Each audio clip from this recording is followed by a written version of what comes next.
it's me, Jen, the Taxidermy Witch, and I wanted to talk more about my fairy dollhouse and how I'm getting expired. How I'm getting expired from this book.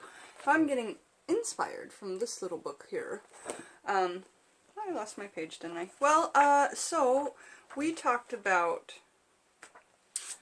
the whole of chapter 4, I believe it was.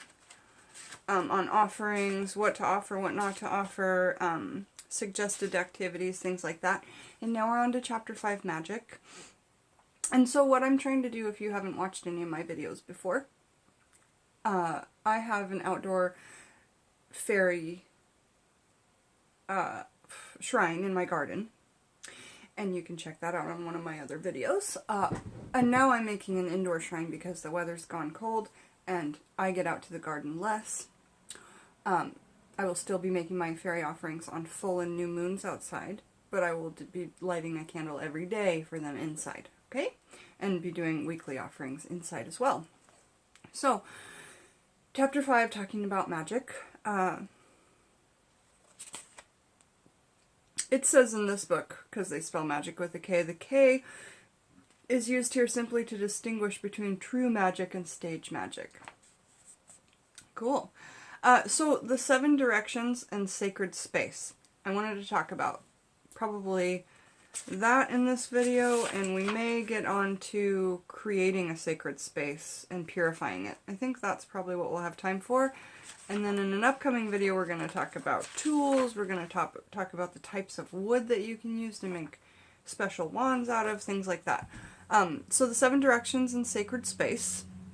In order to be connected to your inner spiritual dimensions of landscape, it is helpful to be aware of the interplay of the elements around you and your place in the universe. We are taught to be humble and not self-centered, and indeed, we are just a small part of the vast, unknowledgeable span of existence. However, we are a part of that universe, and no part can be insignificant. Without the sum of its many parts, existence would not be. So, let's see. It says more, but I'll just jump in. East, the direction of east, is associated with the element of air, and hence with sylphs, S-Y-L-P-H-S. I don't know what a sylph is, I'll have to look that up. It could be a type of fairy that I missed in the beginning of the book, because I jumped right into the middle, didn't I? Okay, but if you know, tell me in the comments, please. It is in the direction of new beginnings, clarity, truth, and inspiration. The east rules over the mental facilities. When you call on the east, visualize the color yellow and gold, and imagine a cool breeze coming from that direction. Feel the power of breath entering and leaving your lungs. South. South is associated with the element of fire, of which the elemental being is salamanders. This direction brings the qualities of will, passion, and action. The south rules over creative and passionate drives. When you call on the south, visualize the color red and feel growing warmth coming from that direction. Feel the power of the electrical impulses within your body and the energetic potential contained within your center. West.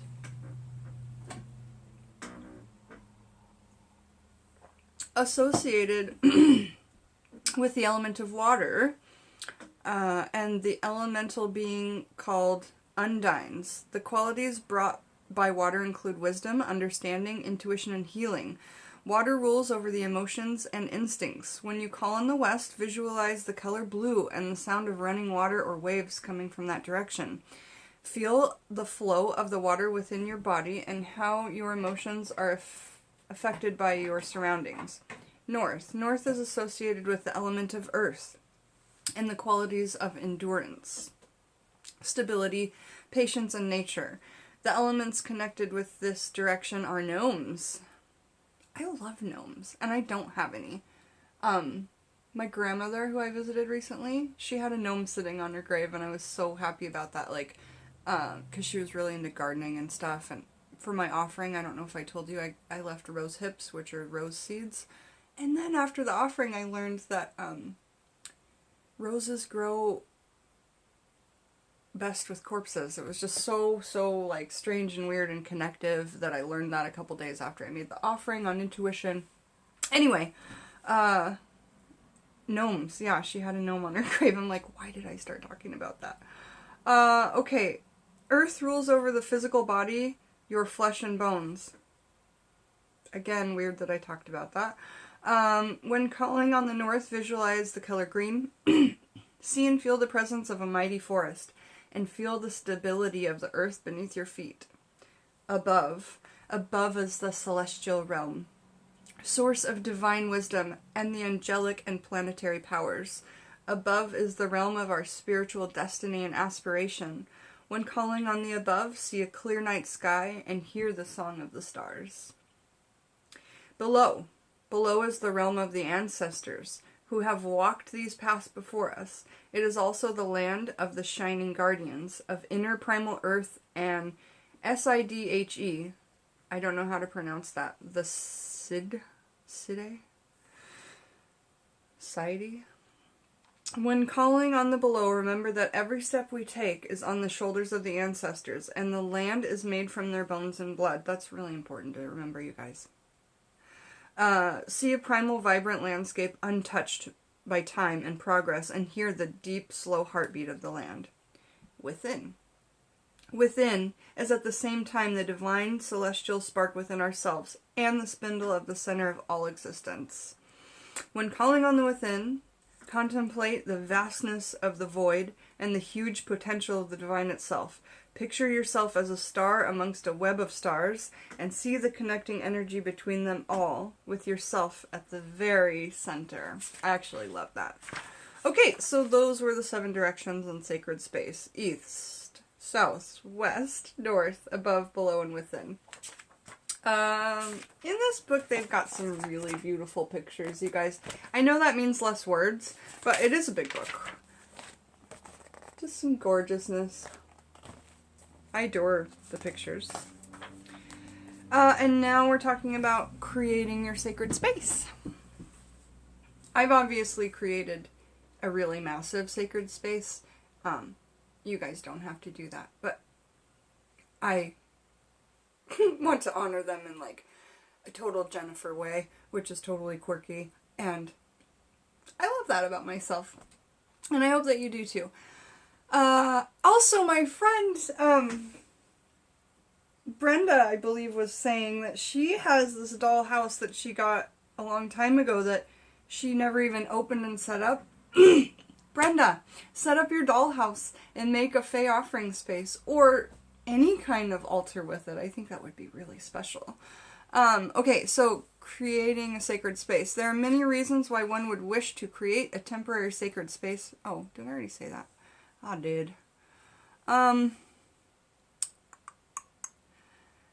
So you may wish to do this if you are to have a sacred space if you are consecrating tools, performing divination, example, reading tarot runes or Ogham, creating offerings, working any kind of magic, or simply desiring a space in which to focus and connect.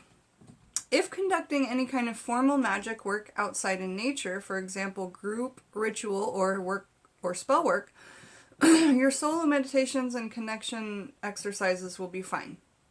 You must ask permission from the spirits of the place first and bring offerings. I strongly recommend building connections with a particular location for this purpose. Remember to use the power of your voice. This does not necessarily mean excessive volume, but this does mean speaking from your center with conviction. If you are timid and afraid to be heard, you will not be.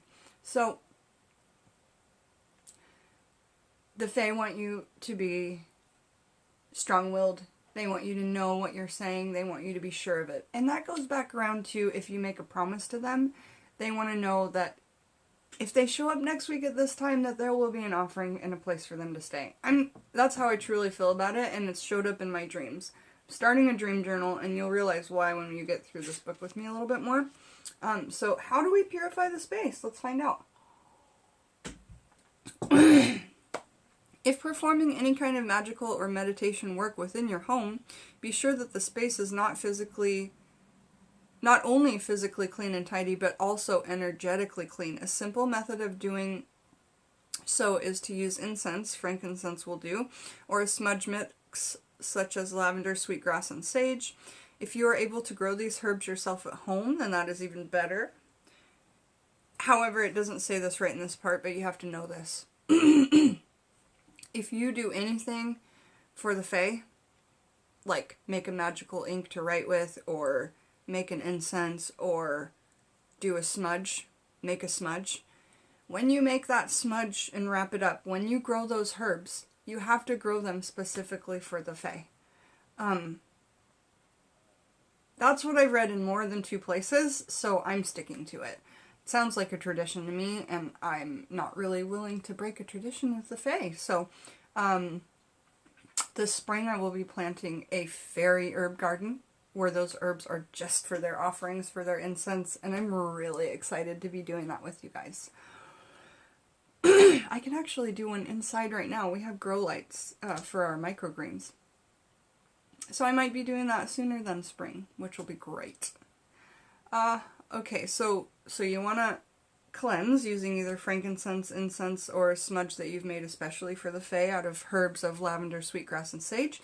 If you are able to grow these herbs yourself at home, then that's even better. Take a portable censer, which is the incense burner, for a coal disc. Portable censer, ceramic dish, or a large shell, and fill it with a layer of earth to absorb the heat. You can also use salt in regular things, but I don't know about particularly. You should use earth, yeah? So, dirt. You could use a special dirt if you wanted to. I would use a dirt from your house, though, if it was me, because you want to purify that space of that dirt. So then, placing a lit charcoal disc on top of the earth, add your herbs or incense. Using a feather or fan, make sure... a feather depending on what state you live in, because don't forget about the Migratory Bird Act, where we can no longer have feathers. Okay? In some states. Check out your laws per your state. So... using a feather or fan, regularly perform this simple rite throughout your home and keep your energies pure. Don't worry, you won't misplace anything that is welcome and meant to be there. You can also then, because sometimes the Fae will play tricks on you and like hide your stuff. So this is a way for that not to happen. Don't worry, you won't misplace anything. Seal this purification by going around the room a second time with the blessed salt and water, or water from a holy well or spring if you have it, Peggy. Simply flicking drops of water with your fingers and tracing your preferred symbols of protection around the walls, doors, and windows. If you do not have a preferred symbol, I recommend the pentagram. My symbol came to me in meditation. It's 2 lines down that are right next to each other, and then 2 lines at the top that kind of make a T with 2 slashes, so it looks like 2 T's placed too close together on a typewriter, like this. It's like a tall hashtag.